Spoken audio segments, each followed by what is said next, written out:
जय माता दी दोस्तों, शिव शक्ति यूट्यूब चैनल पर आप लोगों का बहुत बहुत स्वागत है।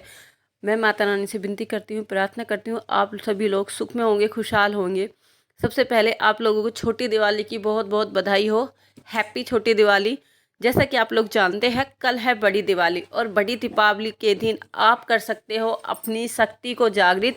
अपनी पूजा अर्चना की है उस शक्ति को आप जागृत कर सकते हो। तो वो जागृत आप कैसे कर सकते हो? जागृत करने के लिए हमें बहुत लंबे टाइम तक पूजा पाठ होना चाहिए। ऐसा नहीं है कि आपने आज पूजा शुरू करी तो आज ही आप पे किसी शक्ति का वास हो जाएगा और आप आज कोई शक्ति जागृत कर लोगे। ऐसा नहीं है। और पूजा पाठ में सबसे बड़ा नियम होता है टाइम का। हम जिस टाइम सुबह पूजा कर रहे हैं हमें उसी टाइम शाम को पूजा करनी है। ऐसा नहीं कि हमने सुबह 7 बजे पूजा की और रात को हम 8 बजे पूजा करने बैठ रहे हैं या 10 बजे पूजा कर रहे हैं। तो ऐसी पूजा कभी भी आपको लगती नहीं है, कभी भी आपकी पूजा भगवान जी स्वीकार नहीं करते हैं। तो इस बात का आपको विशेष रूप से ध्यान देना है कि जिस टाइम आप सुबह पूजा करो उस टाइम कोशिश करो कि उसी टाइम आप शाम के टाइम भी पूजा की करो। क्योंकि अगर अगर आप भगवान को सही टाइम दोगे तो भगवान जी को भी याद रहेगा कि ये बंदा, ये भगत मेरा हमेशा टाइम का पंचुअल है, ये टाइम पर मेरी सेवा भाव जो मेरी पूजा भक्ति है उसे करना नहीं भूलता है, ये हमेशा सही टाइम पर मेरी पूजा पाठ करता है। तो भगवान जी भी आपको सही टाइम पर उस भक्ति का फल जरूर देंगे। तो सबसे पहले मेरे दोस्तों, अगर आप लोगों ने अभी तक मेरे चैनल को सब्सक्राइब नहीं किया है तो मेरे चैनल को लाइक शेयर सब्सक्राइब और बेल आइकन को प्रेस करना ना भूलें, जिससे कि मैं कोई भी नई वीडियो डालूं तो उसका नोटिफिकेशन आप लोगों को सबसे पहले मिल सके। तो दोस्तों, जैसा कि मैंने आपको बताया कि हम दीपावली पर अपनी शक्तियों को जागृत कर सकते हैं। वो शक्तियों को हम कैसे जागृत करेंगे? तो इस दीपावली पर हम अपनी शक्तियों को कैसे जागृत कर सकते हैं, तो आज मैं उसी के विषय में बात करने जा रही हूँ। जैसा कि आप लोग जानते हो कि दीपावली हमेशा अमावस्या के दिन पड़ती है और अमावस्या जो होता है वो पितरों का वार होता है, पितरों का दिन होता है। पितरों की पूजा भोजन निकाला जाता है। मगर इस बार संजोग ये हो रहा है कि अब के अमावस्या दीपावली अमावस्या के साथ साथ इस बार ग्रहण भी लगने जा रहा है। तो यह महासंयोग होने जा रहा है कि दीपावली पर अब के ग्रहण, इस बार ग्रहण लगने जा रहा है। और जब ग्रहण होता है तो जो साधक होते हैं वो अपने मंत्रों को सिद्ध करते हैं, अपनी शक्तियाँ सिद्ध करते हैं। और ग्रहण के टाइम पर जो 20 मंत्र होते हैं वो बहुत जल्दी सिद्ध हो जाते हैं। तो वो साधक अपनी शक्तियों को कैसे जागृत करे, कैसे ना करे, वही मैं आप लोगों को बताने वाली हूँ। जैसा कि आप लोग जानते हो दीपावली पर अपने घर की साफ़ सफाई की जाती है, मंदिर को अच्छे से सजाया जाता है, जिससे कि माता लक्ष्मी जी खुश हों और आपके दरवाजे पर आएँ और आपके घर को खुशियों से और धन्य धान से भरपूर कर जाएं। क्योंकि जैसा कि आप लोग जानते हो दीपावली के दिन सारे देवी देवता धरती पर विचलन करते हैं। यहाँ धरती पर हर लक्ष्मी माता हर किसी के घर में आगमन करती है, हर किसी के घर में आती है।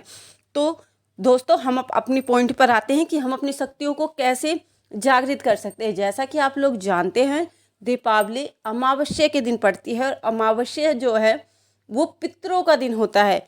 और जो हमारी शक्तियाँ होती है, जो सब हम अपनी शक्तियों को जागृत करते हैं, उन शक्तियों को जागृत करने से पहले सबसे पहले जो जागृत होते हैं वो हमारे पितर होते हैं, हमारी कुल देवी या कुल देवियों की शक्ति होती है जो सबसे पहले जागृत होती है।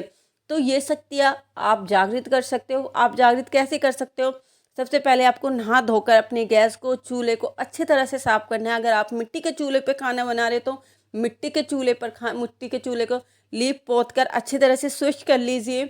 और जिसमें आप उसका पितरों का भोजन बना रहे उन बर्तनों को एक बार दोबारा से साफ कर लीजिए या धो लीजिए। उनके बाद उनमें पितरों का खाना बनाइए, जैसे कि हर किसी के घर में बनता है पितरों का खाना।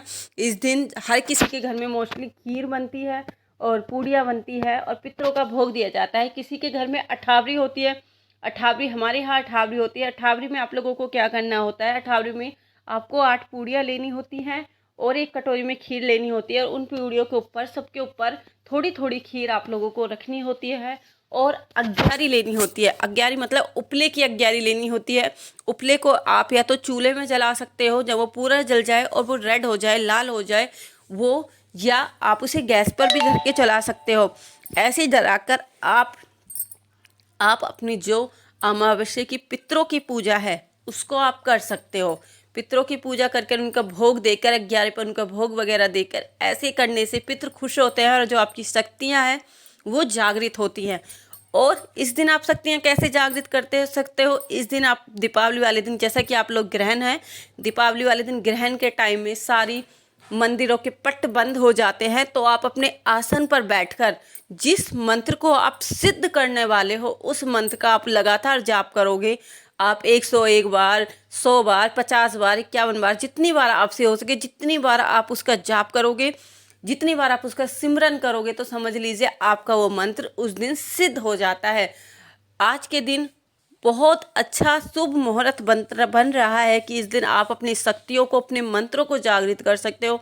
अगर आप लोगों ने अभी तक भी ये सोचा नहीं कि आपको अपनी शक्तियाँ जागृत करनी है या अपनी मंत्र जागृत करने हैं, तो प्लीज़ कोशिश शुरू कीजिए और करिए, क्योंकि भगवान हर किसी की मनोकामना पूर्ण करता है।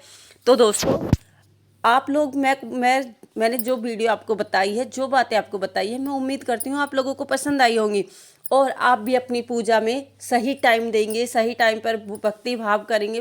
पूजा मंत्र, अगर आप किसी चीज़ का मंत्र जाप कर रहे हो या पूजा कर रहे हो, तो इस बात का गौर रखें कि मंत्र उसी का सिद्ध होगा जो लगातार एक ही भगवान की या एक ही मंत्र की पूजा कर रहा है। ऐसा नहीं कि आपने आज तो भगवान भोले की पूजा शुरू करी, भोले की सेवा शुरू करी और कल भोले की सेवा छोड़ी और माता पार्वती की सेवा, माता लक्ष्मी की सेवा या विष्णु भगवान जी की सेवा कर ली।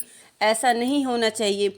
आप अगर सेवा या भक्ति कर रहे हो तो आपको निरंतर एक ही भगवान पर विश्वास करना है और निरंतर एक ही जप तप या माला सिमरन एक ही भगवान के नाम की करनी है। ये नहीं एक को छोड़ा दूसरे को पकड़ा, तो ऐसे आपके कभी भी कोई काम नहीं बनेंगे, आपकी कभी भी कोई मनोकामना पूरी नहीं होगी। आप कभी अच्छे भगत ना तो बन पाए हो, ना बन सकोगे, ना तो आप आज हो ना कल फ्यूचर में आप अच्छे भगत बन सकोगे।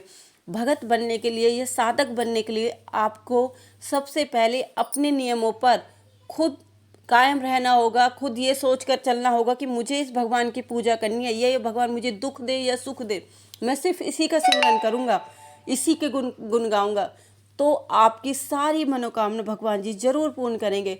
और सबसे पहले अगर आप लोग पूजा पाठ में इंटरेस्टेड हो तो सबसे पहले पूजा पाठ उसकी कीजिए जो आपके घर के कुल देव हों, जो आपके घर में पूजते आ रहे हों या पूजनीय हों। ऐसा नहीं कि आपके घर में पूजतो जहर पीर रहे और आप दूसरे देवता की वो कर रहे हो सेवा, तो ऐसी सेवा भी किसी काम की नहीं होती। अगर आप लोगों के घर में जहर पीर पूज रहे हैं ना, तो आप उनकी ही सेवा करो, निरंतर करो। अगर आपके अपने कुल देव की सेवा निरंतर भक्ति भाव से करते हो ना, तो बहुत भगवान जी बहुत जल्दी खुश होते हैं और उनकी मेहर आप पर और आपके परिवार पर हमेशा बनी रहती है। तो दोस्तों, आज बस इतना ही। हम मिलते हैं अपनी अगली वीडियो में। और अभी तक आप लोगों ने मेरे चैनल को सब्सक्राइब नहीं किया है तो प्लीज़ मेरे चैनल को लाइक शेयर सब्सक्राइब करना ना भूलें, बेल आइकन को जरूर प्रेस करें। आज के लिए दोस्तों इतना ही। हम मिलते हैं अपनी अगली वीडियो में। उस टाइम तक के लिए जय माता दी दोस्तों, जय माता दी।